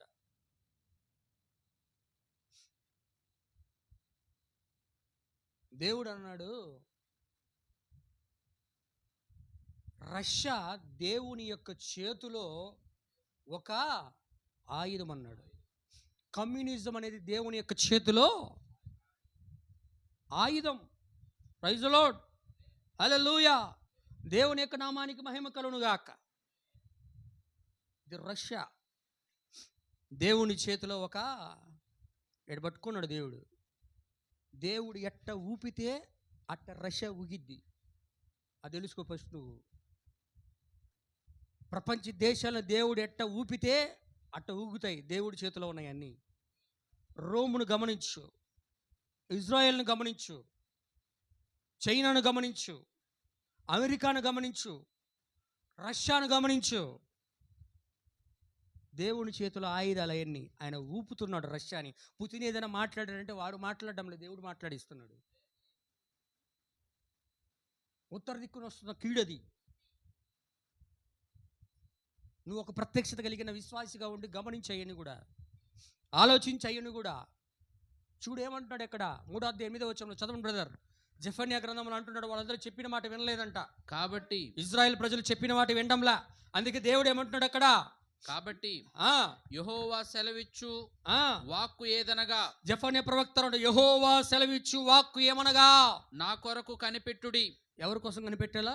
నా కొరకు దేవుని కనిపెట్టాలంట. మనము మాట వినకపోతే, ఇజ్రాయేల్ సంఘం దేవుని మాట వినకపోతే, లవోదిక సంకాలంలో ఉన్న ప్రజలు దేవుని యొక్క మాట వినకపోతే దేవుని కొరకు కనిపెట్టాలా. అంటే దేవుడు ఏం చేస్తాడో చూడాలా. నేను లేచి ఎర్రపట్టుకొను దినము కొరకు, ఎర్రపట్టుకుంటున్నాడు ఆయన. ఎర్రపట్టుకొను దినము కొరకు కనిపెట్టి ఉండుడి. హల్లెలూయా. ఎర్ర పట్టుకొని దినము కొరకు కనిపెట్టుకొని ఉండుడి. నా ఉగ్రతను ఏందంటే ఆయన ఎరైంది ఉగ్రతను, నా కోపాగ్ని అంతటిని వారి మీద కుమ్మరించుటకై అన్య జనులను పోగు చేయుటకును గుంపులు గుంపులుగా రాజ్యములను సమకూర్చుటకును నేను నిశ్చయించుకొంటిని. అబ్బా, రాజ్యములను గుంపులుగా సమకూర్చుకొనుటకు నేను నిర్ణయించుకున్నా. ఏ రాజ్యాలయ్యి? అన్యుల రాజ్యాలు. అది చూడండి సార్, ఏముందంటే అన్యుల రాజ్యాలు. ఇది అన్య జనులను పోగు చేయుటకును గుంపులుగా. ఆమేన్. దేవుని యొక్క నామానికి మహిమ కలుగునుగా. ఆడ ఇజ్రాయేలు ప్రజలు దేవుని మాట విననందుకు దేవుడు కీడును రప్పించడానికి ఆడ రాజ్యాలను ఏర్పరచుకున్నాడు.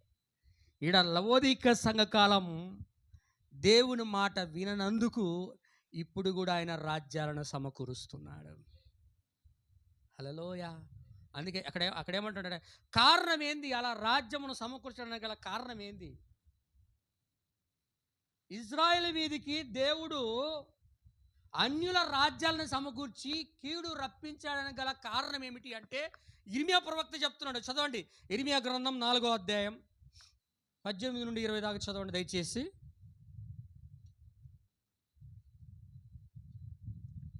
630 పేజ్ అండి, 630 పేజ్. చూడండి ఏమంటాడు, ఇజ్రాయేలీ సంఘం గురించి మాట్లాడుతూ నీ ప్రవర్తనను, నీ క్రియలను, నీ ప్రవర్తనను, నీ క్రియలను వీటిని నీ మీదకి రప్పించేదను, వీటిని నేను నీ మీదకి రప్పించేదను. రప్పించెను. నీ చెడు నడతయే దీనికి కారణము, నీ చెడు నడతయే దీనికి కారణము. ఇది చేదుగానున్నది కదా, ఇది చేదుగానున్నది కదా, నీ హృదయమున నంటుచున్నది కదా, నీ హృదయమును నంటుచున్నది కదా. నా కడుపు నా అంతరంగములో నాకెంతో వేదనగానున్నది. అవును, నా గుండె నరములు, నా గుండె కొట్టుకొనుచున్నది. హల్లెలూయా. తాళలేను నా ప్రాణమా బాకానాదము వినబడుచున్నది కదా, బాకానాదము, యుద్ధము యొక్క బాకానాదము వినబడుచున్నది కదా, యుద్ధ ఘోష నీకు వినబడుచున్నది కదా. చాలు బ్రదర్. హల్లెలూయా. వింటుందా? వినపడుతుందా? యుద్ధ ఘోష వినపడుతుందా? యుద్ధాలు వినపడుతున్నాయా? వినపడుతున్నాయా లేదా? మీకు వినపడడం లేదా? నాకైతే వినపడుతుంది. చూడడం లేదా? హల్లెలూయా. అందుకు అర్థమవుతుందా? అందరూ ఆమేన్ చెప్పండి. దేవుని యొక్క నామానికి మహిమ కలుగునుగాక. నువ్వు అందుకే ప్రవక్త వర్తమానాలు చదువు, మెసేజ్ చదువు, మృగము యొక్క ముద్ర వర్తమానం మరొకసారి చదువు. హల్లెలూయా.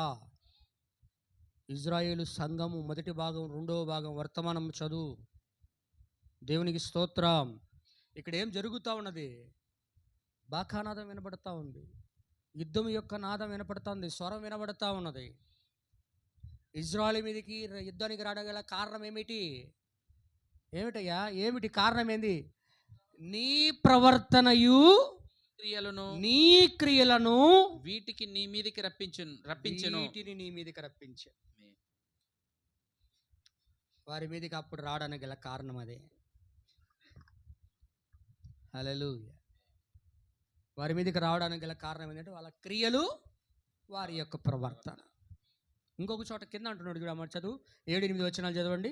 ఇర్మియా గ్రంథం 4:7-8, 4వ అధ్యాయం 7-8 వచనం. పొదలలో నుండి, ఇప్పుడు ఎలా వస్తుందట ఆ యుద్ధం? ఎలా వస్తుందట? పొదలలో నుండి. అందరు తీసారా? ఏమంటే 630 పేజీలో చూడు, చాలా దేవుడు ఏమంటాడు చూడండి అక్కడ, పొదలలో నుండి సింహము బయలుదేరి ఉన్నది. ఏంది? ఏం బయలుదేరింది? సింహము. పొదలలో సింహము బయలుదేరి ఉన్నది. జనముల వినాశకుడు బయలుదేరి ఉన్నాడు. నీ దేశమును నాశనము చేయుటకు అతడు ప్రయాణమై తన నివాసమును విడిచి ఉన్నాడు. అబ్బా.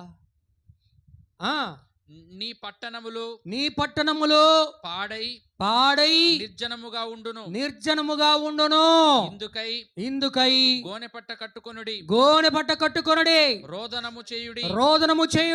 కేకలు వేయుడి. యెహోవా కోపాగ్ని ఆమేన్ మన మీదకి రాకుండా మానిపోలేదు. హల్లెలూయా. ఆమేన్. అనగా అర్థమవుతుందా? ఎవరు బయలుదేరినారట? ఎక్కడి నుంచి బయలుదేరాడు అంటాడు? ఏ సింహమయ్యా?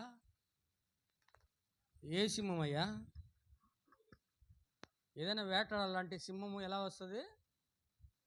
డైరెక్ట్గా ప్రత్యక్షం కాదు. పట్టుకోవాలంటే, వేటాడాలంటే సింహం ఏం చేసిద్ది? పొదల్లో దాంకొని కొద్ది కొద్దిగా కొద్ది కొద్దిగా కొద్ది కొద్దిగా ఒకేసారి వచ్చి ఎదురుకు ప్రత్యక్షమవుతాడు.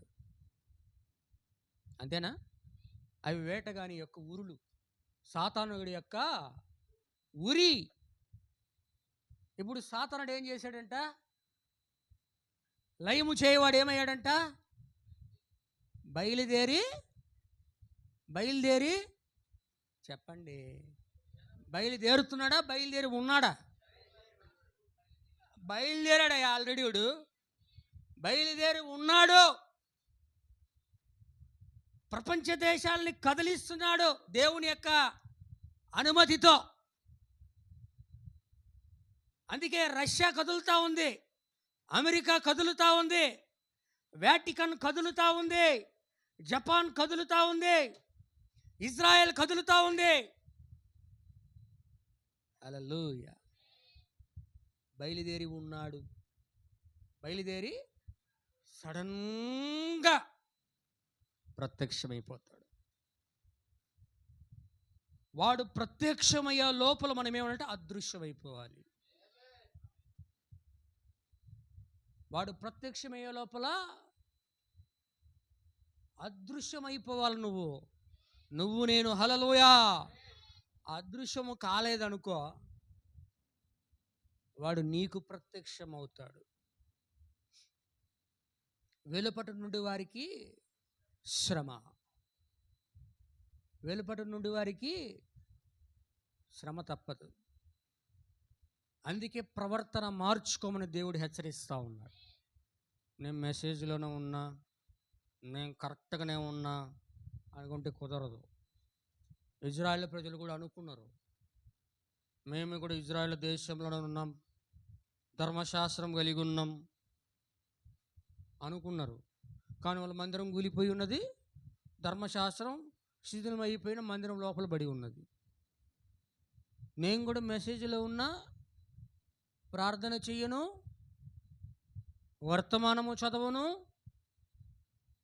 నా ఇష్టం వచ్చినప్పుడు వస్తా, నా ఇష్టం వచ్చినప్పుడు పోతా, పాశ్రమను గట్టిగా మాట్లాడితే ఆ మరుసటి వారం చర్చికి రాను, రాకపోతే పో. ఆయనకి ఏమైనా నష్టమా? గమనించు, వాచ్, గమనించు.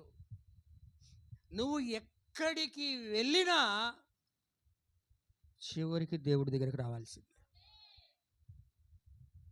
నువ్వు ఎక్కడికైనా వెళ్ళు, నీ జీవమైన మరణమైన ముగింపు నువ్వు ఎక్కడికి రావాలంటే క్రీస్తు యొద్దకే రావాలి.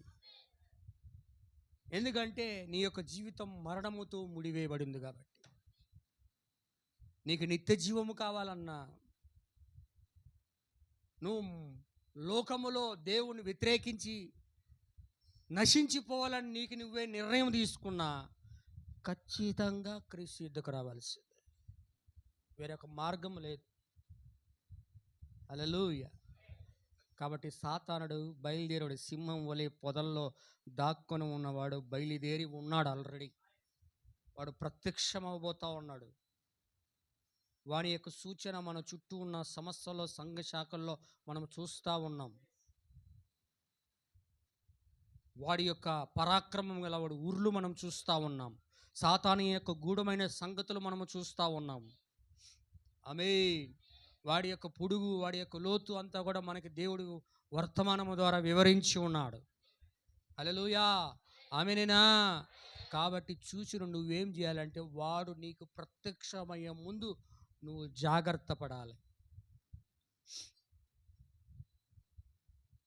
ఉత్తర దిక్కు రాజు ఇజ్రాయెల్ దేశం మీదకి వచ్చి వాళ్ళందరినీ కూడా కీడులోనికి తీసుకెళ్ళిపోయాడు.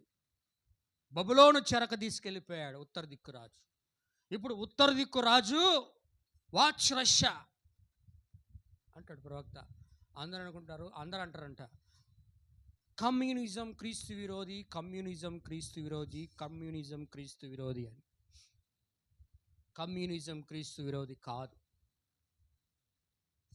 అన్యుడు ఒక్క క్రీస్తు విరోధి. యూదుడు క్రీస్తు విరోధి కాదు. ఒక అన్యుడు క్రీస్తు విరోధి, వాక్యమునికి వ్యతిరేకమైన వాడు క్రీస్తు విరోధి. నాసిజం, ఫ్యాసిజం రెండు కలిసి కమ్యూనిజంగా మారిపోయాయి. హల్లెలూయా. కానీ ఆల్రెడీ ఉన్న యుజం రోమనిజంను తన్ని బయటికి తెరిమయ్యాయి రష్యా దేశంలో నుండి. అందుకే ఉత్తర దిక్కు రాజు ఆ రోజు ఇజ్రాయెల్ దేశం మీదకి ఏ విధంగా వచ్చాడో, ఈరోజు ఉత్తర దిక్కు రాజు ఒక బలమైన రాజ్యమును ఏర్పాటు చేసుకొని ప్రపంచం మీదకి వస్తాడు. అదే ప్రకటన 17వ అధ్యాయంలో ఉన్నటువంటి ప్రవచనాలు. ఉందా? ప్రకటన 17 10 మంది రాజులు కలరు. జంతువుకి 10 కొమ్ములు ఉన్నాయి. జంతువుకి 10 కొమ్ములు ఉన్నాయి. 10 కొమ్ములకి కిరీటం లేదు. హల్లెలూయా. 10 కొమ్ములకి కిరీటం లేదు. కానీ రాజుల వలె ఒక గడి అధికారము పొందుదురు. చదివి ముగిస్తాను నేను. చూడండి, ప్రకటన గ్రంథం 17వ అధ్యాయం. దేవుని యొక్క అతి పరిశుద్ధ నామానికి మహిమ కలుగును గాక. దేవునికి స్తోత్రం. ఎక్కడున్నదంటే మీరు ఎక్కడి నుంచి చదువుతాండో దయచేసి 12 నుంచి చదవండి దయచేసి. 12 నుంచి 16 దాకా చదవండి దయచేసి. నీవు చూచిన ఆ 10 కొమ్ములు 10 మంది రాజులు. ఆ 10 కొమ్ములు ఏందయ్యా? 10 మంది రాజులు. 10 మంది రాజులు. వారిది వరకు రాజ్యము పొందలేదు. వారు ఇంతకు ముందు రాజులుగా లేరు వాళ్ళు. కానీ ఒక గడియ క్రూర మృగముతో కూడా. ఏ క్రూర మృగము? ఆ క్రూర మృగము ఎవరు? ఆ క్రూర మృగం ఎవరు అంటే రోమ్. ఏమండి? ఆ క్రూర మృగం ఎవరు అంటే రోమ్, మహాబబులోను. హల్లెలూయా. ఆ క్రూర మృగముతో వారు రాజ్యం పొందలేదు. కానీ ఒక గడియ వారు ఎవరు అంటారంటే రాజులే, కానీ వారు కిరీటాలు లేని రాజులు. వాళ్ళు ఏమనంటే నియంతలు. కిరీటాలు కలిగిన వాళ్ళు కాదు, కానీ నియంతలు వాళ్ళు. మృగమయ్యక ముద్ర వర్తమానంలో అంటున్నాడు, వారు నియంతలు వాళ్ళు. క్రూర మృగముతో రాజులే అధికారం పొందుదురు. వీరు ఏకా అభిప్రాయము గలవారై తమ బలమును అధికారమును ఆ మృగమునకు అప్పగింతురు. ఎవరు ఆ మృగం? రోమ్. ఏమండి? ఆ మృగం ఎవరు? క్రూర మృగము. మొదటి క్రూర మృగము, రెండవ క్రూర మృగము. మొదటి క్రూర మృగము రోమ్ అయితే రెండవ క్రూర మృగము అమెరికా సంయుక్త దేశాలు. మొదటి క్రూర మృగము నీటిలో నుండి వచ్చినది, రెండో క్రూర మృగము భూమిలో నుండి వచ్చినది. హల్లెలూయా. అందుకే ప్రభువైన యేసుక్రీస్తు వారు కూడా 10వ అధ్యాయం 1వ వచనంలో బలిష్ఠుడైన దూతగా పరలోకం నుండి భూమి మీదకి దిగి వస్తున్నప్పుడు ఒక పాదము భూమి మీదను ఒక పాదము సముద్రంలోను ఉంచి పైకి లేచి ఆ గ్రంథమును పట్టుకొని బిగ్గరగా గట్టిగా ఆర్భటిస్తూ ఉన్నాడు. అంటే అమెరికా సంయుక్త రాష్ట్రాల యొక్క ప్రభావము, రోమన్ కాథలిక్ సంఘం యొక్క ప్రభావము ఆ గ్రంథములో వారి మీద ప్రభావం చూపించదు. హల్లెలూయా. ఆ గొర్రెపిల్ల గ్రంథములో ఉన్న వారి మీద ప్రభావము చూపించదు. కాబట్టి ఆ 10 మంది రాజులు మొదటి క్రూర మృగైన రోమన్ కాథలిక్ సంఘమునకు, ఆ క్రూర మృగమునకు అధికారమును అప్పగించుదురు. వీరు గొర్రెపిల్లతో యుద్ధము చేయుదురు గాని గొర్రెపిల్ల ప్రభువులకు ప్రభువును రాజులకు రాజైనందున తనతో కూడిన వారు పిలువబడిన వారై ఏర్పాటు చేయబడిన వారై నమ్మకమైన వారైనందున ఆయన రాజులను 10 మంది రాజులను జయిస్తాడు. హల్లెలూయా. ఆమేన్. వింటున్నారా? హర్మిగద్దోని చెప్తాం. ఆయనతో కూడిన వారు పిలువబడిన వారు ఏర్పాటు చేయబడిన వారు, కానీ జయించేది మాత్రం ఆయనే. హల్లెలూయా. ఆ సైన్యం ప్రభుతో కూడా ఉంటుంది. ఆమె పునరుద్ధానం పొందిన పరిశుద్ధులు ఆయనతో కూడా ఉండి యుద్ధం చేస్తారు. కానీ యుద్ధం జరిగించేది ఎవరు? రాజులకు రాజు, ప్రభులకు ప్రభు. మనము సైన్యముగా అనుకుంటాం. పలుకుబడిన స్పోకెన్ వర్డ్ మినిస్ట్రీ. హల్లెలూయా. దేవుని యొక్క నామానికి మహిమ కలుగును గాక. దేవునికి స్తోత్రం. అందరికి అర్థమవుతున్నదా? తర్వాత ఆయన అంటున్నాడు చివరిగా 15-16, మరియు ఆ దూత నాతో ఇలాగూ చెప్పెను, ఆ వేష కూర్చున్న చోటు నీవు చూచిన జనములను, ప్రజలను, జనసమూహములను, జనములను, ఆయా భాషల మాట వారిని సూచించు. నువ్వు ఆ 10 కొమ్ములు గల మృగం 11, 16 చదువుతాను చివరిగా. నీవు ఆ 10 కొమ్ములు గల మృగమును చూచితివే, ఆ వేశ్యను ద్వేషించి దానిని దిక్కులేని దానిగాను దిగంబరిగాను చేసి దాని మాంసమును భక్షించి అగ్ని చేత దానిని బొత్తిగా కాల్చివేయుదురు. దేవుని మాటలో నెరవేరు వరకు వారు ఏకాభిప్రాయం గలవారై తమ రాజ్యమును ఆ మృగమునకు అప్పగించటం వలన తన సంకల్పము కొనసాగించినట్లు దేవుడు వారికి బుద్ధి పుట్టించెను. దేవుడే వారికి అటువంటి మనసు ఇచ్చాడు. ఆ మృగముతో ఏక అభిప్రాయం కలిగి ఉన్నట్లుగా ఆ రోమన్ కేథలిక్ సంఘమును, వాటికన్ను నాశనము చేయ వరకు ఆ 10 మంది రాజులు, కమ్యూనిస్టు దేశాలయ్యని కూడా, కమ్యూనిజం దేశాలయ్యని కూడా ఆమె అందుకు అర్థమవుతున్నదా? ఉత్తర దిక్కు నుంచి వస్తున్నటువంటి కీడు, అక్కడ ఉత్తర దిక్కు నుంచి వస్తున్న కీడు ఇజ్రాయెల్ దేశంను నాశనం చేసి చెరలోకి తీసుకెళ్ళిపోయారు. ఇక్కడ ఉత్తర దిక్కు నుంచి వస్తున్న కీడు ప్రపంచాన్ని నాశనం చేస్తుంది. హల్లెలూయా. కాబట్టి నేను మెసేజ్లో ఉన్నానని చెప్పుకునే వారందరూ కూడా నేను నిజంగా నిలుచుచున్నానని చెప్పుకొనువాడు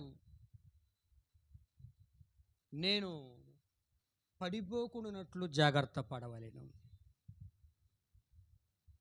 అందరూ వింటున్నారా?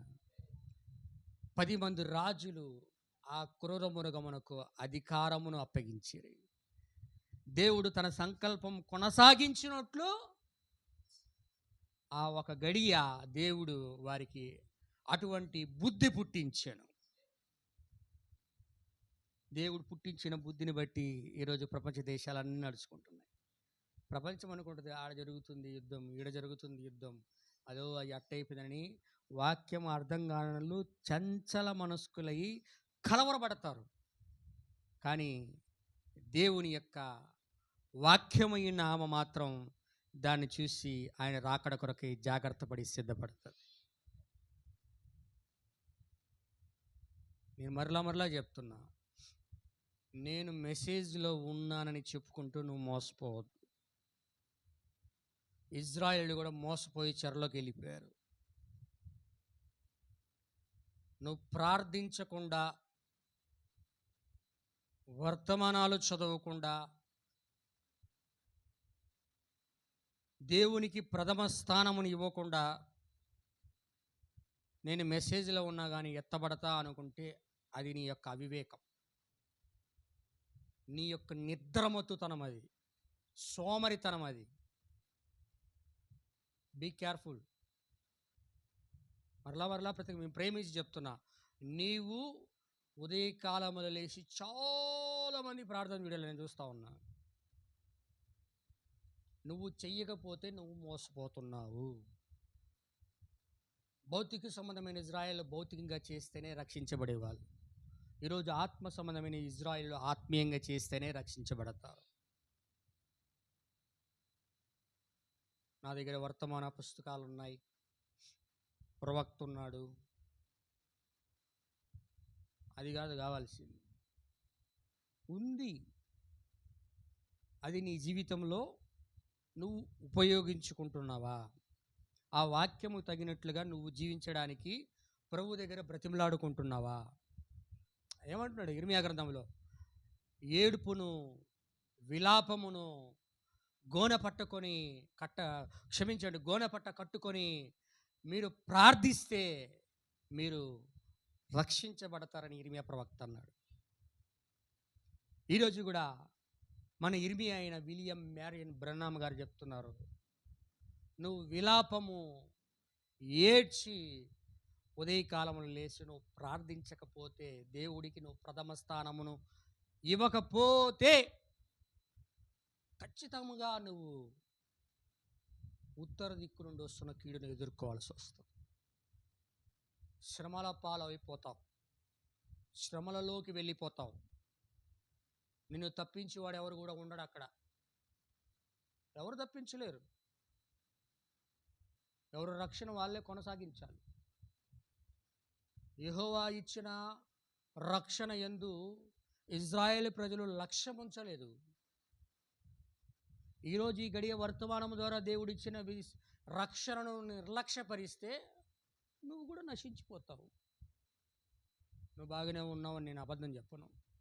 నువ్వు ఎలా ఉన్నావో నిన్ను నువ్వు పరిశీలించుకో. చెప్పడం మాత్రమే నా బాధ్యత. ప్రార్థన చేయని వాళ్ళు ఉంటే ఇప్పటి నుంచైనా ప్రార్థన చేయి.